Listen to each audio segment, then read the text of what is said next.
सरस्वती पूजा की और गणतंत्र दिवस दोनों का आज दिन है, तो उसके लिए शुभकामना। मेरा नाम है प्रशांत किशोर और हम नेता नहीं हैं, हम विधायक मंत्री नहीं हैं, मुखिया सरपंच भी नहीं हैं, हम कुछ भी नहीं हैं। हम साधारण परिवार के एक लड़के हैं, बिहार में निकले हैं घूमने, पैदल चल रहे, आपसे वोट नहीं मांग रहे। संकल्प ले बानी कि पूरा बिहार में गांव, शहर, कस्बा, पंचायत पैदल चल के जाई। पूरा बिहार करने में करीब करीब 5000 किलोमीटर पैदल चलना पड़ेगा। पूरा बिहार घूमने में 1-1.5 बरस का समय लगेगा। अभी तो 115 दिन हुआ है, चौथा जिले में मैं पहुंचा हूं। लोग ये कह रहे हैं, पूछ रहे हैं कि भाई बिहार में तो पहले ऐसी कोई पदयात्रा हुई नहीं, देखा नहीं, आखिर ये पदयात्रा काहे कर रहल बा? हमारा पैदल चले से तो और दुख ना दूर होई। हम 5000 किलोमीटर चली कि 50,000 किलोमीटर। बिहार में भ्रष्टाचार ना कम होई, लइकन के पढ़े के व्यवस्था ना होई, खेत में से सिंचाई ना होई, आपको आपके बच्चों को रोजगार नहीं मिलेगा, आपका नाली गली नहीं बनेगा, यूरिया 277 में ना मिले लागी, तो हम पैदल काहे चलता नहीं? पैदल इसलिए चल रहे हैं कि जिस समाज का, जिस राज्य के लोगों की स्थिति को सुधारना चाहते हैं, बेहतर बनाना चाहते हैं, कम से कम एक बार आकर अपनी आंख से देखें तो सही कि लोग रहते किस कष्ट में। हमने के किस्सा कहानी पहले बच्चा में सुनत रही जा कि जो पुराने जमाने में राजा होते थे वो रात में भेष बदल कर निकलते थे, ये जानने, समझने, देखने कि प्रजा को क्या कष्ट है। आज हम अरुआ जेकरा के राजा बनावत तनी जा, बटन दबा के, रात के तो बात छोड़ दी, अब दिन में भी पूछने नहीं आ रहा है कि आप किस दुर्दशा में रह रहे। कोई गलती से अगर आ भी गई तो इतना सुरक्षा व्यवस्था लेकर चलता है, इतना पुलिस को लेकर चलेगा, इतना बड़ा स्टेज पर बैठेगा तो ओकरा जनता से भेंटे नहीं के। आप अपनी कोई बात बता ही नहीं सकते। ये दुर्दशा है। सुरक्षा के नाम पर बड़ा नेता का तो बातें छोड़ दीजिए, जो छोटका नेता है वो 4 गो गनमैन लेके चलता। हम आपको एक बता रहे हैं, 115 दिन हो गया हमको चलते हुए। सुबह से चलते हैं, शाम में जहां रात होती है वहीं रुकते हैं। सरेहे में रोज रुकता नहीं। हमको मारना और डर की बात तो छोड़ दीजिए, वो कुत्ता भी नहीं काट रहा है। और नीतीश कुमार इतना सुरक्षा लेके चलता रहा, रोज कोई कुर्सी फेंक देता, कोई गाली दे देता। काल मान्यवर तेजस्वी जी जात रहन तो उनका गाड़ी के सामने ही कुल आदमी लौट गए राघोपुर में। 30 बरस से एक गांव में सड़क ही नहीं बना है। ये उप मुख्यमंत्री हैं, पथ निर्माण मंत्री हैं, उनके अपने क्षेत्र का ये दशा है। तो हम पैदल चल रहे हैं, लोगों से देखने, मिलने, जानने, समझने कि आखिर आपके बच्चे जिन विद्यालयों में पढ़ते हैं उसकी दशा क्या है। जब रुआ घर में कोई बीमार पड़ता तो जहाँ रुआ इलाज खाती जाता नहीं, वही दवा डॉक्टर बालन की ना। जिस खेत में आप काम करते हैं उस खेत में पानी पहुंचता है कि नहीं, जो फसल आप उगाते हैं उसका दाम आपको मिलता है कि नहीं, जिन गलियों में आपके बच्चे खेलते हैं उसकी क्या दशा है, उन नालियों की क्या दुर्दशा है, देखने चले। पदयात्रा का पहला संकल्प है कि पूरे बिहार का जब ये दौरा खत्म होगा तो बिहार के हर पंचायत का, बिहार का नहीं, बिहार के हर पंचायत का अगले 10 साल के विकास का योजना बनवा रहे हैं। हमारे साथ मैंने देश विदेश से बड़े बड़े 50-500 से ज्यादा लोगों को जोड़ा है, जो जमीन पर देखता नहीं, ये देख के योजना बनवा रहल बानी। जब पदयात्रा खत्म हुई तो मैं इस योजना को जारी करूंगा। आपके पास ये अवसर होगा ये देखने के लिए, समझने के लिए, मूल्यांकन करने के लिए कि आपके पंचायत, आपके गांव के लिए जन सुराज की आने वाले 10 वर्ष की योजना क्या है। आपको सिर्फ ये नहीं बताएंगे कि रुआ गांव में गोइल रही हो या नाली नहीं थे, नाली बना दिहल जाई। सड़क टूटी हुई है, सड़क बना दिया जाएगा। ये तो समस्या है, समस्या का समाधान होना ही चाहिए, लेकिन ये विकास नहीं है। आपको उस योजना में ये बताएंगे कि आपके गांव, आपके पंचायत में बच्चों के पढ़ने के लिए सबसे बेहतर व्यवस्था कैसे बनाई जाएगी। आपको ये भी बताएंगे कि आपके पंचायत में खेती किसानी करने वाले लोगों की आमदनी को कैसे बढ़ाया जाएगा। और इस दोनों से बढ़ के जो बिहार की सबसे बड़ी समस्या है, बेरोजगारी, उसके लिए हर पंचायत में योजना बनावतानी, उसमें आपको दिखेगा कि आपके पंचायत में कैसे 500 से 1000 नए लड़कों को रोजगार दिया जाएगा। इस पूरा योजना बनाकर जारी करो। जब पदयात्रा खत्म हुई तो योजना जारी हुई, रवा देखी, पढ़ी, समझी, मूल्यांकन करी, ठीक लगे तो अपनाइए और नहीं ठीक लगे तो फेंक दीजिएगा। दुनिया के दूसरे देशों में रवा अमेरिका चलो, इंग्लैंड में जाई तो जे नेता चुनाव जीते के बाद जकरा जो जनता के पास जाता है, वो सिर्फ ये नहीं बताता है कि वो क्या करेगा, उसको ये भी बताना होता है कि वो कैसे करेगा। इसीलिए योजना बना रहे हैं। न तो वह सुनाता नहीं कि जिन पार्टियों ने इस राज्य को बर्बाद कर दिया, उनके लड़के कह रहे हैं कि हम 10 लाख नौकरी दे दे। रवा वोट दे देनी तो नौकरी तो नहीं मिलत, लाठी पूरा मिलता। ये दुर्दशा है। इसीलिए योजना बनाकर जारी करेंगे ताकि आपके पास ये अवसर हो कि जो बात हम कह रहे हैं उसके पीछे कोई दम है कि नहीं है। लेकिन हम तो आज चलल बानी तो हमरा बुझाता कि रोवा पंचायत में, रोवा गांव में क्या दिक्कत बा। हमने ये अभियान शुरू किया है, योजना बना रहे हैं, लेकिन आप तो यहीं रहते हैं। आप में से इतने सज्जन, सब इतना विद्वान, अनुभवी आदमी, रोवा तो यही जिंदगी में ये जिंदगी जियता नहीं। ऐसा कौन समस्या पंचायत के गांव के बाद जन रोवा नहीं जाना। आपको सब पता है तो फिर भी सुधर काहे नहीं रहा है, ये भी बताने चले। देखिए बिहार में दुर्दशा हमने के काहे बा। बिहार में रोवा जहां चल जाए 5 बरिस आदमी बैठ के बतियावता कि जा कितना भ्रष्टाचार बा। लड़कन के पढ़े के व्यवस्था नहीं खे, अस्पताल नहीं खे, रोजगार नहीं खे, खेत में पानी नहीं खे, नली गली नहीं खे, कौनो ऐसा सरकारी काम नहीं खे जो उनकी बिना पैसा देले हो जाओ। ये सब आदमी बतियावता, लेकिन जहिया वोट होता वो दिन सब बात भुला जाता। वोट के दिन बिहार में आदमी के तो 4 गो बात याद बा। पहला बात, हमार जात का बा, आ के हमारा जात के खड़ा बा, चलो ओकरा के वोट दिया। जे जात से बच जाता वो हिंदू, मुसलमान, भारत, पाकिस्तान, पुलवामा, चाइना के नाम पर वोट देता। आदमी कहता छोड़, रोड नहीं खे, कोनो बात नहीं खे। MP के काहे देखो तड़ा, पाकिस्तान के देखो, मोदी जी के देखो। देश के मजबूत बनावे के बाद चलो चलो चलो सब लोग वोट दो भाजपा के, सबे दे दिलस वोट भाजपा के। जे दोनों से बच जाता तो कहता जाए दी भैया, रोड नहीं खे, पढ़ाई नहीं खे, रोजगार नहीं खे। लेकिन लालू जी के जो राज रहे ना, बड़ा खतरनाक रहे रे भाई। बहुत अपराधियों का जंगल राज था। तो जाए दी है भाजपा के विधायक कतनो खराब बाड़न न, लालू जी वाला राज ना चाहिए। तो डर के मारे, लालू के राज के डर के मारे आदमी जाके भाजपा को मजबूरी में दे रहा है। और चौथा कैटेगरी हमने के मुसलमान भाई लोग के बाद, ये लोग कहता ये भैया भाजपा के तो ना वोट दे सकी, भाजपा तो मुसलमान विरोधी पार्टी बा। तो बिहार में बचल के, बिहार में तो 2 गो दल है, एगो मोदी जी का भाजपा और दूसरा लालू जी का ललटेन। नीतीश कुमार बेचारे का तो कोई दले नहीं बचा। ये कभी ललटेन पकड़ के लटकल बड़न, कभी कमल के फूल पर बैठ के पौरतन, बुझाते नहीं खे कि टिकियन के दे। तो मुसलमान कह रहा है कि जाए दी भैया, जी ही या चाहे मरी।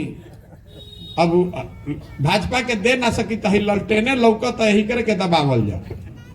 ईमानदारी से आप बोलिए कि इसी 4 चीज पर वोट दे रहे हैं भैया, तो काहे के हमनी के माथा पीटता नहीं जा। जहां बैठ जाई रहुआ, घर में, दलान में, खेत खलिहान में, चौक पर, चौराहा पर, चाय के दुकान पर, सैलून में, जहां बैठी आदमी बतियावता कि बिहार में का खराब बा। अरे भाई, जब भोटवा तारा देवे के बा यही 4 चीज पर हम जानता नहीं, रउआ जानता नहीं, तो नेतो जानता सन, नेतो जान रहल बड़ा सन कि बिहार के जनता कतनो बतिया ले, कतनो खिसिया जाओ, हंस के गा के गरिया के भोटवा तो हमनिए के दिहन जइहन का जाइएगा कहा। हम लोग लोकतंत्र में अपने आप को हम लोगों ने बंधुआ मजदूर बना लिया है। कोई जात के नाम पर बंधुआ मजदूर बन गया, कोई धर्म के नाम पर, विचारधारा के नाम पर बंधुआ मजदूर बन गया, कोई लालू जी के डर से भाजपा का बंधुआ मजदूर बन गया, और कोई भाजपा के डर से लालू की पार्टी का बंधुआ मजदूर बन गया। तो बिहार में स्थिति सुधरी कैसे? इसीलिए ये स्थिति नहीं सुधर रही है। जो जनप्रतिनिधि है ओकरा मन से हारे के डरे खत्म हो गई बा। वही नइखे जोड़त कि कितना स्कूल बनवैनी, कितना रोड बनवैनी, वो तो जोड़त है कि कितना भूमिहार, कितना यादव, कितना अति पिछड़ा, कितना दलित हो ये जाए, जीतिए जाए। इसीलिए ये नहीं सुधर रहा है। तो चलल बानी हम गावे गावे, वोट नहीं मांगत, हाथ जोड़ के लोग के समझावे के प्रयास करतानी, ये बताने की कोशिश कर रहे हैं कि अगर आप अपना और अपने बच्चों की चिंता नहीं कीजिएगा तो कोई दल, कोई नेता, कोई विचारधारा आपके बच्चों की चिंता नहीं करेगी। लिख कर रखिए, कोई नहीं सुधार सकता। ये हमने में से जात पर वोट देता, हम रउआ के बतावता नहीं, हमने हमारा रउआ बुझाता कि हमारे जात के, लालू जी जात के नेता हम, लालू जी जात का राजनीति कहाँ कर रहे हैं? आपको लगता है कि लालू जी जात का राजनीति कर रहे हैं? हम कैमरे पर कह रहे हैं कि जात का राजनीति नहीं कर रहे हैं। लालू जी तो परिवार और स्वार्थ की राजनीति कर रहे हैं। जात के राजनीति कब न होई? क्यों कहतन कि भाई यादव जी लोग में जो सबसे काबिल आदमी है वो नेता बनेगा और सब यादव समाज के आदमी हमको वोट दो। लालू जी नहीं कह रहे, वो ये कह रहे हैं कि हमारा लड़का नेता बनेगा और सब यादव जी लोग आप लोग वोट दीजिए। और लालू जी अकेले नहीं खाओ, जे पंडित के नेता हो गए वो ये कहता कि हम रहब, हमारे लड़का रही, कुल पंडित जी लोग तो लोग वोट दो जा। जे राजपूत का नेता हो गया, जो कुशवाहा का नेता हो गया, जो नेता बन गया वो ये कहता कि हम रहब, हमारे लड़का रही, हमारे कुल जना जात भाई वोट दो जा। तो जात के राजनीति कहाँ भइल? ये तो परिवार और स्वार्थ की राजनीति है। आपको जात के नाम पर बेवकूफ बनाकर वोट लिया जा रहा है। और दूसर हमनी के दिले बानी जा वोट धर्म के नाम पर, राष्ट्रवाद मोदी के नाम पर। उनके लिए हम आपको बताना चाह रहे हैं, देखिए 2014 में मोदी जी के हम ही प्रचार करत रहे। बिहार यूपी में मोदी जी के जो नाम नहीं खे जानत 2013 से पहले, वो हमरा से लाठी डंडा करे के तैयार बा। कहे तारा बुझाता मोदी जी अहन न तो पूरा विकास हो जाई, देश आगे बढ़ जाई, बिहार आगे बढ़ जाई, बिहारों में विकास हो जाई, महंगाई खत्म हो जाई, भ्रष्टाचार खत्म हो जाई। अब मोदी जी 9 वर्ष से प्रधानमंत्री बाड़न, विकास भइल कि ना वो छोड़ दी, महंगाई खत्म भइल कि ना वो छोड़ दी, वो जाके घरे चर्चा करब। हम आपको बताने आए हैं, कैमरे पर आपके सामने दावा कर रहे हैं कि 40 एमपी में से 39 एमपी हम लोग बीजेपी का जिताकर एनडीए का भेजे हैं बिहार से। आंख बंद करके जनता ने मोदी जी को वोट दिया है। विकास की बात छोड़िए, बिहार के लिए उन्होंने क्या किया ये भी छोड़िए। अगर 9 बरस में मोदी जी ने बिहार के विकास के लिए एक समीक्षा बैठक किया हो तो वह कह दी, हमरा के दिखा दी, हम काल से झंडा लेके मोदी जी के फिर से घूमे के तैयार हैं। 9 बरस में एगो समीक्षा बैठक तक नहीं किए हैं। हमने क्या दोनों वोट नहीं खींचा दिले, इतना भी वोट हम लोग नहीं दिए हैं कि एगो बैठक तो मोदी जी करते 9 बरस में। अरे भाई, बिहार का आदमी सब आंख बंद करके हमको वोट दिया है, ये सबसे गरीब और पिछड़ा है। कम से कम हम एक बार बैठ के चर्चा तो करें कि भाई ये राज्य के सुधारे खातिर क्या करे के बाद। तो 9 बरस में मोदी जी के एगो बैठक के टाइम नहीं थे, लेकिन हमनी के लाठी डंडा करके उनका के वोट देवे खातिर तैयार बानी जा। तो कोई जात के नाम पर बंधुआ मजदूर बन गई, कोई धर्म के नाम पर, हिंदू मुसलमान के नाम पर बंधुआ मजदूर बन गई। तो ये सुधरी कैसे? ये बतावे चलल बानी। हाथ जोड़तानी आदमी के, अरे भाई अगर आप अभी नहीं तो अपने कम से कम अपने बच्चों का चेहरा देखिए। अगर अपने अभी नहीं खड़ा होइएगा, नहीं जगिएगा, नहीं सुधरिएगा, तो जिस गरीबी बदहाली में बिहार पिछले दशकों से रहा है, इसी गरीबी बदहाली में हम लोग के आने वाले बच्चे और पीढ़ी भी रहेंगे। कोई नहीं बिहार को सुधार सकेगा। आदमी कहता कि भैया प्रशांत किशोर आइल बाड़न, बड़ा होशियार बानी, रउआ आगे आगे चली, रउआ पीछे हमनी के बानी जा, तन मन धन से रउआ सुधारी। हम आपको बता रहे हैं, जो मंच पर आता है वो यही कहता है कि हमरा के वोट दे दो, हम आई तो ठीक कह दे। हम आपको कह रहे हैं कि हमको आप वोट दे भी दीजिएगा तो भी बिहार में कुछ नहीं सुधरने वाला है। जब तक आप नहीं सुधरिएगा तब तक हम सुधार दे, कोई नहीं सुधार सकता। हम रोड पर चलता नहीं, 100 गो लड़का दौड़ता तो 50 गो लड़कन के शरीर पर तो कपड़ा नहीं खे, पैर में चप्पल नहीं है। इस जाड़े में लड़का आधा पेट खाकर आपका सो रहा है, पढ़ लिख कर घर में बेरोजगार बैठा है और आपको उसका चिंता ही नहीं है। रउआ तो धर्म जात में अजुराइल बानी, तो कैसे सुधरी? जहां चल नहीं आदमी कहते कि भैया बिहार के शिक्षा व्यवस्था नहीं खे सुधरत, अगर शिक्षा सुधार दी तो बिहार सुधार दे। हम रउआ के पूछत नहीं, इतना आदमी हमनी के बैठल बनी जाइजा। अपना बच्चों के नाम पर जरा ईमानदारी से बताइए कि शिक्षा व्यवस्था के लिए कभी हम लोग जीवन में वोट दिए हैं भाई? कभी हमने के शिक्षा खातिर वोट देले बानी जा? कभी नहीं खींचा देले। तो जौन रुआ बोअब तो उन्हें न काटब। आदमी कहता कि नेता हमारा के ठगता, कोई नेता आपको नहीं ठग रहा। आपने वोट दिया है जात पर, तो जात के बात हर जगह होता। आपने वोट दिया है भारत पाकिस्तान के नाम पर, तो जैसे ही टीवी खोलता नहीं तो भारतीय पाकिस्तान सुनाई देता। आपने वोट दिया है हिंदू मुसलमान के नाम पर, तो हर जगह हिंदू मुसलमान के बात होता। आप खेती किसानी करने वाले लोग हैं, जो बोते हैं वही ना काटते हैं। बबूल का खेती कीजिएगा तो आम कहां से खाइएगा? यही बताने चले। आदमी कहता कि भैया इतना बात तो बुझाता, विकल्प नहीं खे बिहार में। रउआ दल बनाई, विकल्प बनाइए, हम लोग आपके साथ चलेंगे। तो हम दल काहे नहीं बना रहे हैं? हमारे दल बनाने से कोई विकल्प नहीं बनेगा। बिहार में तो पहले ही से 50 गो दल बा। जे बनैलस दल वे हो गई दल के नेता। आइयो कह दिलस कि हमारा बाद हो या हमार बेटा। आ कुल जाना तो लोग बिहार के आदमी जीवन भर झंडा लेके ढोआ जा। वो दल विकल्प नहीं होगा।